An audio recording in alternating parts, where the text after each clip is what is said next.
பகவான் ஸ்ரீராமகிருஷ்ணரின் உபதேசங்கள்.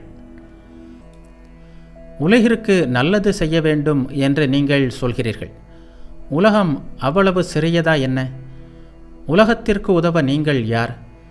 சாதனைகள் செய்து இறைவனை அறியுங்கள், அவரை பெறுங்கள்.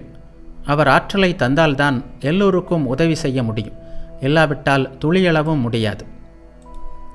இறைக்காட்சி கிடைக்காத வரை எல்லா காரியங்களையும் விட்டுவிட வேண்டுமா என்று ஒரு பக்தர் கேட்டார். வேண்டாம். எதற்காக விட வேண்டும்? கடவுளை சிந்தித்தல், அவரது திருப்பெயரையும் மகிமைகளையும் பாடுதல், நித்திய கர்மம் எல்லாவற்றையும் செய்யத்தான் வேண்டும்.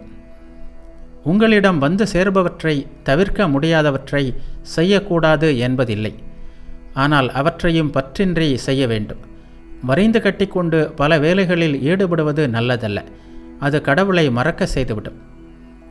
ஒருவன் காளிக்காட்டு கோவிலுக்கு வந்தான். தானம் செய்ய ஆரம்பித்தான். ஆனால் காளியை தரிசிக்க நேரம் கிடைக்கவில்லை. முதலில் எப்படியாவது கூட்டத்தில் புகுந்து இடியும் உதையும் பெற்றாவது காளியின் தரிசனத்தை பெற்றுவிட வேண்டும்.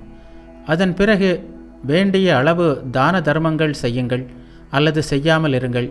வேண்டுமானால் செய்து கொண்டே இருங்கள். செயல்கள் எல்லாம் இறையனுபூதிக்காகவே இருக்க வேண்டும். சம்புவிடம் கடவுள் உன் முன்னால் வந்தால் அவரிடம் இத்தனை ஆஸ்பத்திரிகளும் இத்தனை டிஸ்பென்சரிகளும் கட்டிக்கொடு என்றா கேட்பீர்கள் என்று கேட்டேன். ஒரு பக்தன் ஒருபோதும் அப்படி கேட்க மாட்டான். மாறாக, பகவானே, உனது தாமரை திருவடிகளில் எனக்கு இடம் கொடு, எப்போதும் என்னை உன் அருகிலேயே வைத்துக்கொள், உன் பாத தாமரைகளில் எனக்கு தூய பக்தியை கொடு என்றுதான் வேண்டுவான். வேதத்தில் கூறப்பட்டுள்ள கர்மயோகம் மிகவும் கடினமானது. சாஸ்திரங்கள் விதிக்கின்ற கர்மங்களையெல்லாம் செய்வது இந்த கலியுகத்தில் மிகவும் கடினம். இப்போது மக்களின் வாழ்க்கை உணவையே ஆதாரமாக கொண்டுள்ளது. அதிகமான கர்மங்களும் கிரியைகளும் செய்ய அவர்களால் முடியாது.